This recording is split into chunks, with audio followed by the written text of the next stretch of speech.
la famille, comment vous allez? J'espère bien. Moi en tout cas ça va puisque je vais passer la soirée avec vous.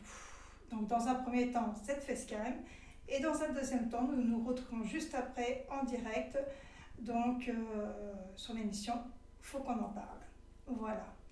Mais avant de continuer, petite info, vendredi qui vient. Soirée aujourd'hui c'est permis. Ça fait un petit moment qu'on n'en a pas fait.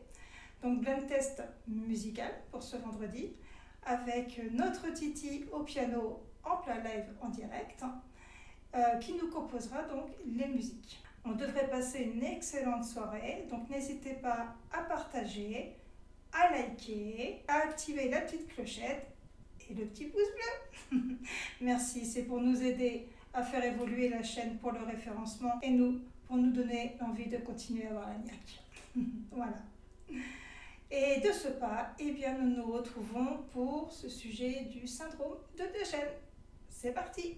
Le syndrome de Diogène. Vous savez, entasser les objets hétérodites jusqu'à remplir toute la maison ne cache pas toujours pour autant une maladie. Et c'est ce que je vais vous parler dans cette vidéo. Vous avez certainement déjà entendu parler de syndrome de Diogène, ou plutôt dans un reportage peut-être une maison remplie de déchets comme des bouteilles en plastique, des bouteilles de bière ou de vin, des vêtements, même de la nourriture qui peut être entassée et parfois jusqu'au plafond. Eh bien, l'encombrement à son extrême est classé comme trouble du comportement, ce qui associe la plupart du temps l'accumulation d'objets à un isolement complet social, la plupart du temps. Vous allez comprendre. Mais avant de vous en expliquer plus, on va repartir un peu dans l'histoire. C'est en 1966 que la toute première étude sur le sujet voit le jour et qui est réalisée par deux psychiatres anglais, Macmillan et Shaw. Ils ont publié une étude sur 72 patients âgés vivant dans des conditions d'hygiène personnelle, domestique très inquiétantes et déplorables. Macmillan et Shaw ont retrouvé sur leur population de 72 sujets 38 patients psychotiques et 34 patients indemnes de toute pathologie mentale, mais malheureusement 11 présentaient des signes de dépression réactionnelle. Ils ont constaté chez ces patients un effondrement de leurs normes de propreté personnelle et d'environnement et avaient appelé ce tableau le syndrome de décompression sénile. Ce n'est qu'en 1975 que le nom du syndrome de Diogène sera rendu public à la suite d'une publication réalisée par 3 gériatres britanniques. On ne va pas rigoler sur mon anglais, je vais vous dire maintenant les prénoms. Je vous dispense de toute moquerie. Vous aviez Anthony Clark, Ganesh D. Mankikar et Ian Gray, qui venaient de la ville de Brighton en Angleterre. Donc à l'époque, il y a eu une étude qui portait sur 30 patients. Il y avait 14 hommes et 16 femmes, et dont 28 qui vivaient seuls. Et tout cela âgés de plus de 65 ans. Ils étaient hospitalisés pour une pathologie aiguë et pour une extrême négligence d'eux-mêmes. Ils négligeaient leur hygiène corporelle et domestique, et puis ainsi ils s'isolaient. Ces patients vivaient dans des conditions de saleté majeures. Ils accumulaient toutes sortes d'objets inutiles et de détritus dans leur habitat. Malheureusement, sur les 30 patients, 14 sont décédés. Et donc le résultat des tests d'intelligence et de personnalité n'a reflété que 16 patients restants. Et c'est donc là qu'ils ont considéré ce trouble de comportement comme un syndrome et qu'ils ont baptisé syndrome de Diogène. Donc d'où vient Diogène? Cette terminologie donc fait référence au célèbre philosophe grec du 4e et 5e siècle avant Jésus-Christ. Diogène de Sinope, il était le chef de file des cyniques et le disciple de Socrate. Ce dernier était crasseux, il avait les cheveux longs et négligés. Il ne trouvait aucun intérêt pour l'hygiène corporelle, l'apparence, la propreté et pour autrui. Diogène de Sinope vivait dehors, dans le dénuement le plus total, vêtu d'un simple manteau, muni d'un bâton, d'une besace et d'une écuelle. Tel était malheureusement son choix de vie, mais il était heureux comme ça. Il préconisait, lui, une vie simple, au plus près possible de la nature, afin d'accéder à une plus grande liberté matérielle et mentale. Cela le menait à un mode de vie à l'envers et à l'encontre de toute convention sociale. Et il exprimait son dédain pour l'humanité et se contentait d'une grande jarre couchée sur le flanc pour dormir. On arrête là pour le côté histoire. Définition du syndrome de Diogène. Déjà, je voudrais vous faire comprendre que le syndrome de Diogène n'est pas une pathologie. C'est un ensemble de symptômes derrière lequel il peut y avoir une maladie associée ou pas. Cette altération n'a jusqu'alors pas de définition officielle. C'est encore assez méconnu et ça fait, encore à notre époque, le sujet de débats très controversés, notamment sur la façon de la définir et de la décrire. De plus, elle réunit un certain nombre d'affections plus connues. Vous avez déjà la démence ou le trouble obsessionnel compulsif, les TOC. Et donc justement, cette confusion est l'une des raisons qui nourrissent la controverse et c'est aussi l'une des raisons qui font qu'il peut être difficile de diagnostiquer cette maladie. Néanmoins, dans la majorité des affaires, on retrouve quand même 4 symptômes récurrents que j'ai à vous donner. Donc vous avez la silogomanie. Ce sont des personnes atteintes de syndrome de Diogène et qui en général ont un rapport aux objets peu communs, qui se manifestent le plus souvent par l'accumulation de ces fameux objets et qui sont parfaitement rangés. Ou vous avez aussi dans un désordre total, entraînant par la même occasion l'insalubrité de l'habitat. Vous avez également l'incurie. C'est le syndrome de Diogène qui s'est défini par l'absence de soins et la négligence de soi-même. L'individu qui est atteint ne sentira pas la nécessité de prendre soin de lui, de son être, tant en matière d'hygiène corporelle que de présentation.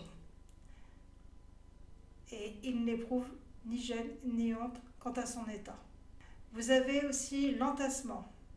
Alors l'entassement, il se manifeste donc chez le patient, chez l'individu, par l'accumulation compulsive d'articles trouvés, aussi appelés collectionnisme. Et vous avez la misanthropie. Là, c'est plutôt un sujet qui atteint cette affection, qui peut manifester un manque d'intérêt complet, voire un grand mépris vis-à-vis d'autrui et du genre humain. Et c'est d'ailleurs pourquoi parfois la personne désapprouve totalement toute intrusion dans sa vie privée et refuse systématiquement les aides qui lui sont proposées. Le syndrome de Diogène, c'est un déséquilibre qui se caractérise par une négligence de l'hygiène corporelle et du domicile. Il faut savoir aussi que la plupart des Diogènes vivent très mal, vraiment très très mal, le désencombrement de leur habitat. Que ce soit réalisé par leur initiative, grâce à une thérapie entamée, ou que ce soit posé par les services sociaux ou les services d'hygiène. Comme vous l'avez compris, le syndrome de Diogène est une négligence de l'hygiène corporelle qui se traduit par un manque de propreté qui peut aller par des cheveux longs, sales et emmêlés, des ongles longs et sales, une odeur corporelle insupportable et repoussante. Le patient du syndrome de Diogène également vit dans des endroits insalubres et le logement est souvent dégradé. Il faut savoir que ces malades n'arrivent pas à prendre l'initiative de jeter les objets et détritus entassés, alors qu'ils n'en ont même pas l'utilité. C'est comme s'ils se constituaient une bulle de protection à travers ces objets et refusent totalement de les détruire. Alors la cause. Les médecins ne connaissent pas réellement la cause bien précise, mais il a quand même été noté qu'un très grand nombre de cas après un choc psychologique, comme le décès d'un proche ou le changement radical de situation, qui peut ramener aussi à des souvenirs d'enfance. C'est un déni total de son état et qui est associé à une absence de honte complète. Il faut savoir que les Diogènes ne demandent jamais rien, alors que c'est eux qui auraient bien besoin. Il a été aussi observé que même par rapport à leur état de santé, ils refusent toute aide de médecin. Et en plus de ça, de toute façon, ils ont déjà un contact humain presque à zéro. Et le pire dans l'histoire, c'est qu'ils ne pensent qu'ils ne sont jamais malades et qui donc n'ont besoin de personne. Pour certains diogènes, le fait de désencombrer leur habitat peut les emmener jusqu'à la mort par une maladie qui vient d'un seul coup ou un suicide. Par contre, les diogènes peuvent s'autoriser une compagnie, mais qui peuvent les comprendre. Ça peut être dans un cadre familial, un particulier qui viendrait lui apporter de la nourriture régulièrement et qui les aiderait même un petit peu dans leur vie au quotidien sans juger de leur état de santé ou de leur état de logement. Alors on peut aussi reconnaître un diogène d'une autre manière, parce qu'il faut savoir qu'ils ont une personnalité soupçonneuse, astucieuse, distante, qui ont tendance à déformer la réalité. Donc passons à l'éthiopathologie. Donc c'est la cause et les circonstances des découvertes par rapport au syndrome de Diogène. Quels sont les risques et les conséquences du syndrome ? Comme ce trouble comportemental engendre un état d'insalubrité importante au sein du domicile ainsi qu'aux alentours, il y a de nombreux risques collatéraux qui peuvent se présenter. Donc le syndrome de Diogène peut avoir un certain nombre de risques, notamment pour la santé. En effet, si l'individu présente des signes de silogomanie, comme je vous ai parlé un peu plus haut, ou d'entassement, pareil, les objets accumulés de son logement sont une source potentielle de risque. Bien sûr, cela dépend des objets qui sont entassés. Par exemple, s'il ne s'agit que de journaux ou de vêtements propres, les risques sont moindres. En revanche, si on parle de nourriture avariée, d'ordures ou d'animaux morts, d'excréments, les risques sont très élevés. À la fois pour le propriétaire du logement, mais aussi pour son entourage, le voisinage et puis ceux qui interviennent, l'assistante sociale, tout. Voilà. Par contre, ces risques peuvent être aussi également biologiques, liés à la prolifération des insectes, des animaux et vermines, des bactéries et des moisissures. Également des risques chimiques liés à la toxicologie, comme l'intoxication au CO2, l'alimentation avariée, l'eau souillée, les produits de nettoyage, la perte de tolérance aux produits chimiques. Ensuite, vous avez l'amassement des papiers ainsi que des autres produits combustibles qui augmenteraient largement le risque d'incendie, ainsi que des conséquences psychosociales. Donc, vous voyez, c'est pas quand même bénin ce syndrome. Et pour finir, vous pouvez aussi avoir des gènes psychologiques et physiques dus à la mauvaise odeur et aux mauvaises conditions d'hygiène, comme l'inconfort, le trouble de l'humeur, l'anxiété et les troubles du sommeil. Donc les caractéristiques du syndrome de Diogène. Là, on parle d'une affection qui n'est pas simple, et d'ailleurs, il n'y a pas de règles ou de critères concernant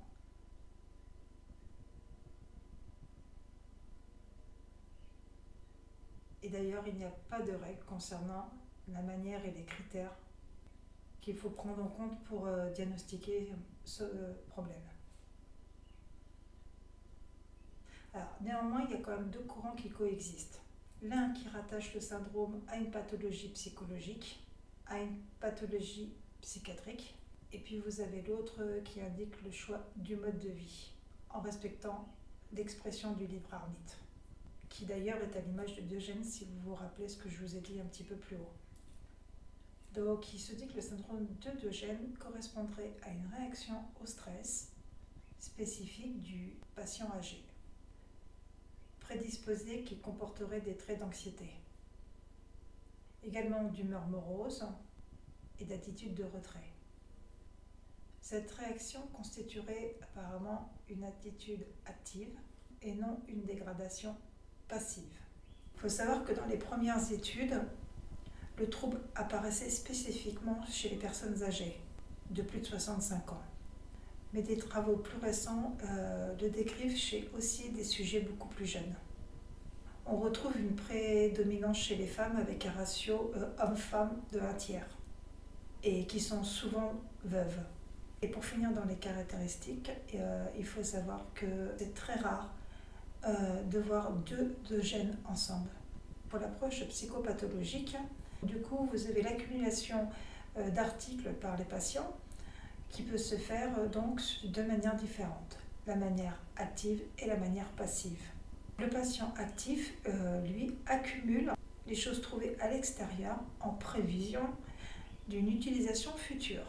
Tandis que pour le patient passif, il se laisse envahir facilement par toute chose, y compris les déchets, ce qui n'est pas très hygiénique. Donc ce qui signifie que le mode de vie peut être un choix, comme il ne peut ne pas l'être. C'est ça la manière active et passive.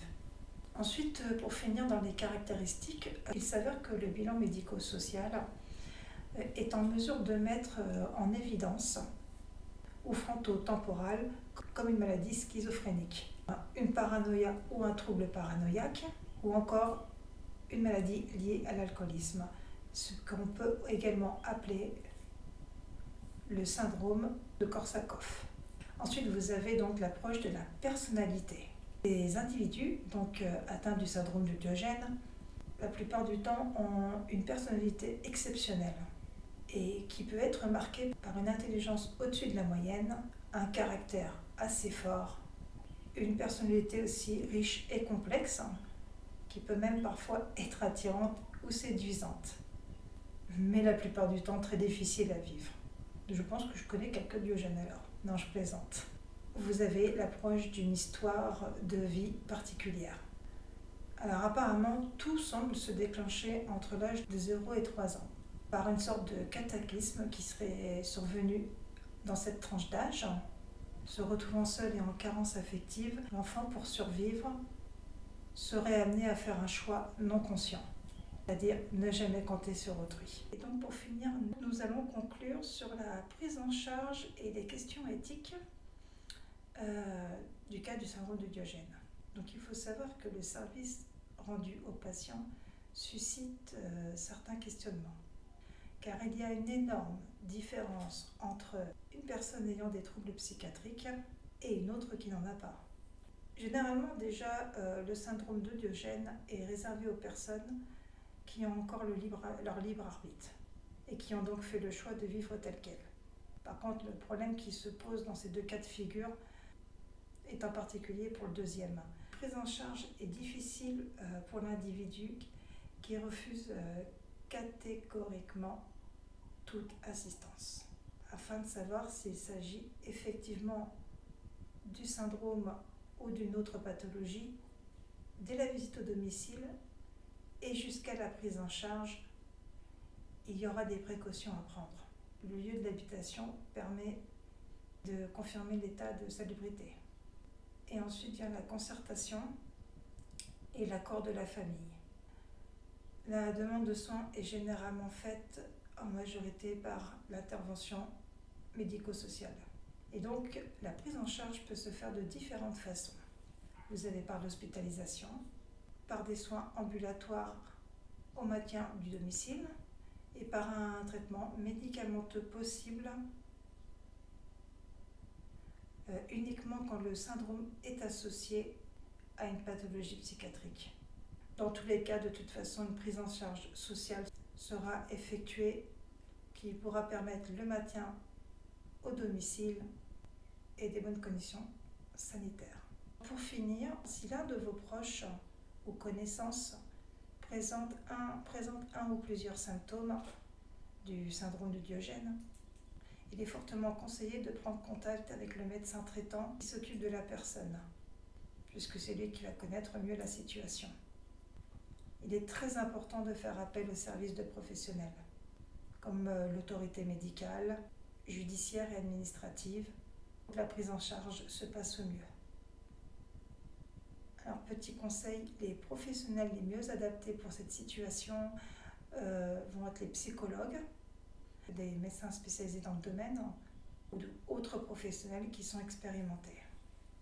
Et vous pouvez également faire aussi appel aux organismes spécialisés qui sauront vous conseiller et juger du meilleur choix possible pour le patient.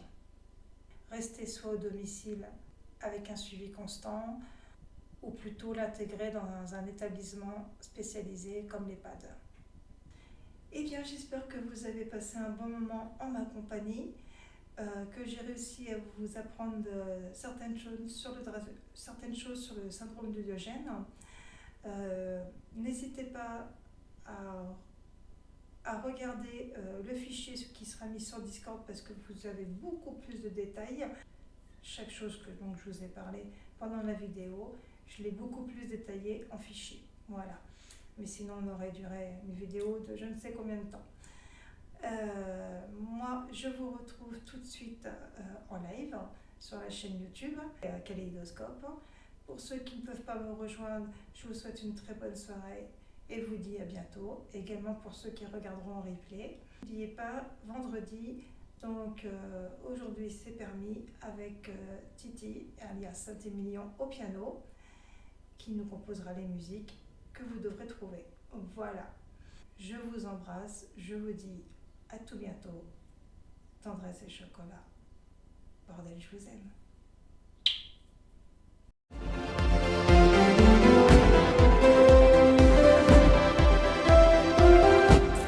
Je vous dis à tout bientôt.